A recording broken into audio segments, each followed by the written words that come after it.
रोक आकर के हमारे पैसा है, हमारे पास है नहीं, हम किसी के पास जाए? वो पैसे वाले हैं, वकील हैं, उनको सब डरते हैं। यार मैं हूँ हिमांशु त्रिपाठी, आप वार्ता हिंदी देख रहे हैं। जनपद अंबेडकर नगर के थाना आलापुर अंतर्गत संदहा मझगवा गांव में हम पहुंचे हैं। लंबे समय से एक जमीनी विवाद है, इसका हल निकल नहीं पा रहा है, जबकि दोनों पक्ष इस मामले को लेके कोर्ट में भी जा चुके हैं और इसमें उप जिलाधिकारी ने आदेश भी पारित। गांव से शहर तक, अमृत से जहर तक, भ्रष्टाचार के कहर तक, समुद्र से नहर तक, पूर्ण से प्रलय तक, द्वंद से विलय तक, हम आपकी बात करते हैं। वार्ता हिंदी आपकी अपनी भाषा कर दिया है कि जब तक इस मामले की सुनवाई होती है, दोनों पक्ष उक्त जमीन पर किसी भी प्रकार की कोई गतिविधि नहीं करेंगे। एक छोटे शब्दों में अगर देखा जाए तो स्थगन आदेश पारित कर दिया गया। धीरेन्द्र श्रीवास्तव उप जिलाधिकारी आलापुर थे, उनके द्वारा एक स्थगन आदेश पारित किया गया। चूंकि दूसरा पक्ष अधिवक्ता है, जिरह पर आदेश पारित किया जाता है, उस आदेश की अवमानना नहीं करनी चाहिए।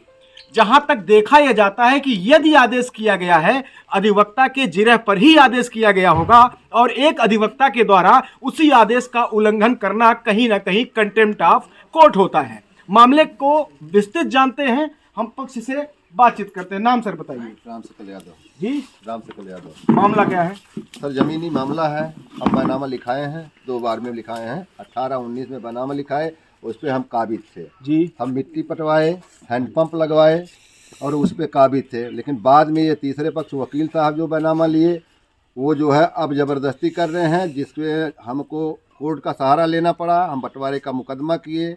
धीरेन्द्र श्रीवास्तव जी ने जो है स्थगन आदेश दिया कि यथास्थिति बरकरार रखी जाए, उस पर कुछ ना किया जाए। तो क्यों आप लोग यथास्थिति बरकरार नहीं रख पाए? नहीं सर, तो हम तो रखे हुए हैं, हम तो जाते ही नहीं हैं, लेकिन वो ज़बरदस्ती देख रहे हैं। वो सुबह कोल्हू गाड़ लिए हैं, जो है हमारा हैंडपंप तोड़ दिए, उखाड़ लिए हैं। तो थाना स्थानीय से मदद लीजिए ना। अरे सर, हम किसी को बाकी नहीं रहे, ना थाना छोड़े हैं, ना तहसील छोड़े हैं, ना जिला छोड़े हैं। हम अधिक थक चुके हैं, हमारी कोई सुनवाई नहीं हो रही है। क्यों नहीं सुनवाई आपकी हो रही? वो वकील हैं, वो सब जितने भी अधिकारी पदाधिकारी हैं, सब वकील से डरते हैं। वो कोई हमारा सुनने को तैयार नहीं है। 2 भाई वकील हैं, दोनों जो कोई सामने सुनने तैयार नहीं है। आप लोग उस अपनी जमीन पर जो स्थगन आदेश की जमीन है, जिसका मामला कोर्ट में चल रहा है, उस पे आखिरी बार आपने क्या काम किया था?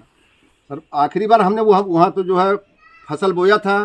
फसल के बाद जब ये लोग लिखा लिए, तब से वो जो है तब से छूटी पड़ी है जमीन। वो लोग कब्जा किए, उनके साइन के सामने है, वो वकील हैं, वो कब्जा किए, ज़बरदस्ती कर रहे हैं। क्या मांग करते हैं आप? सर, हम मांग करते हैं कि सर हमको न्याय मिले, किसी तरह से न्याय मिले।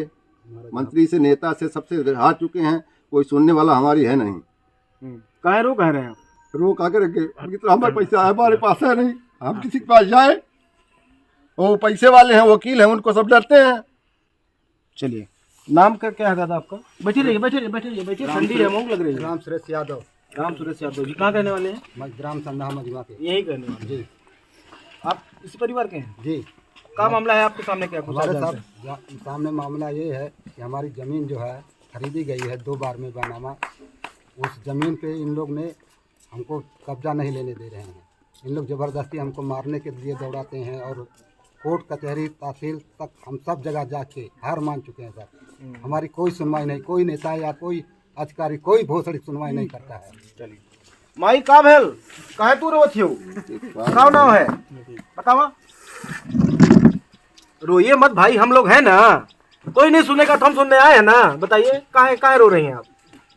बताओ तो मेरे लड़के के भारत पेड़ लगाए थे, मामले को आदत है, इसके भैल है बर्बादी करते हैं, गोभी बैठा हुए हैं, पहाड़ा लौकी बोले है। आप रोइए मत, परेशान ना होइए। सत्य की विजय होती है, सत्य जीतता है। थोड़ा समय जरूर लगता है, मार्ग बड़ा कठिन होता है सत्य का। आप लोग अगर सही हैं तो जीत आप ही की होगी। ये बताइए, जमीन कब खरीदी गई थी, कुछ याद है आपके? हम पढ़ी लिखी आए हैं। चले कोनो बात ना है। ये बताओ, आप कब गई ललू जमीनिया में? हाँ। का अरे भेल? बाबू धान भी किस्त कटल रहा है, एक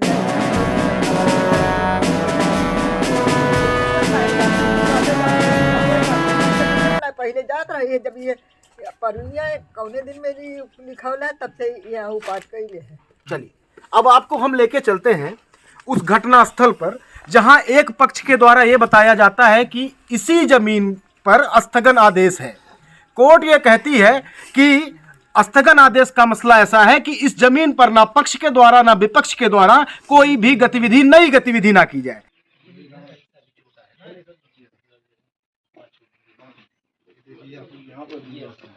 ये देखिए हम उस घटना स्थल पे आ गए हैं और यहाँ एक बिजली का पोल है और वहाँ पे लिखा गया मनसाराम एडवोकेट, मोबाइल नंबर लिखी गई है और ये भी बताया गया है कि वकील साहब बैठते कहाँ हैं। पेज नंबर 6 है, मोबाइल नंबर है 99 36 88 98 05 89 17 012 051।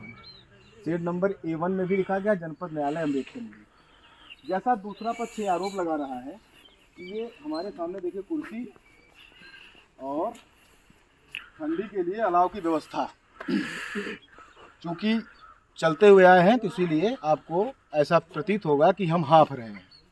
घटना ही ऐसी थी कि यहाँ विचार ऐसा बनाया गया। ये गन्ना पेरने की मशीन है। दूसरा पक्ष ये कहता है कि यह वही स्थल है, यह वही जमीन है जिस पे कोर्ट के द्वारा स्थगन आदेश पारित किया गया है, जबकि एक पक्ष ये कहता है कि यह उस जमीन का अंश नहीं है, जमीन वहां पर है, ये विवादित स्थल है। और जबकि एक पक्ष ये कहता है कि विवादित स्थल यह भी उसी अंश में आता है जो इस विवाद के घेरे में। अभी तक इसका निर्माण नहीं किया गया था, इसको यहाँ लगाया नहीं गया था, इसको यहाँ रखा नहीं गया था, ये रात में रखा गया। अगर कोर्ट के आदेश के बावजूद यह रकबा जिस पे स्थगन आदेश उप जिला अधिकारी के द्वारा पारित किया गया था, उसके बाद यह एक्टिविटी की गई है, तो यह दृष्टया कंटेम्प्ट ऑफ कोर्ट आती है। बहरहाल इस मसले में बहुत दिनों से कई लड़ाइयाँ, कई झगड़े उत्पन्न हुए। परिवार से हमारी कोई बातचीत नहीं हो पाई, क्योंकि अधिवक्ता महोदय, वकील साहब शायद कोर्ट गए होंगे। उनसे भी हम बातचीत करेंगे, मामले की तह तक पहुँचेंगे। आप वार्ता हिंदी देखते रहिए। मैं हूँ हिमांशु त्रिपाठी।